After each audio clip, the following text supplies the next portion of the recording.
střídání, takže opravdu 3 obránci Pardubic na ledě při výhodě a navíc v útočném pásmu pak už žádní útočníci nezůstali.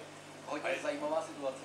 A jedním z těch hráčů, kteří vlastně naskakovali, ale při tom střídání byl Lukáš Radil, zatím poměrně nečekaná hvězda téhle série, protože on po téhle situaci dal už svůj druhý gól v sérii. Dobře využitá situace 3-2, kdy tam Robert Kousal zatáhl kotouče útočného pásma.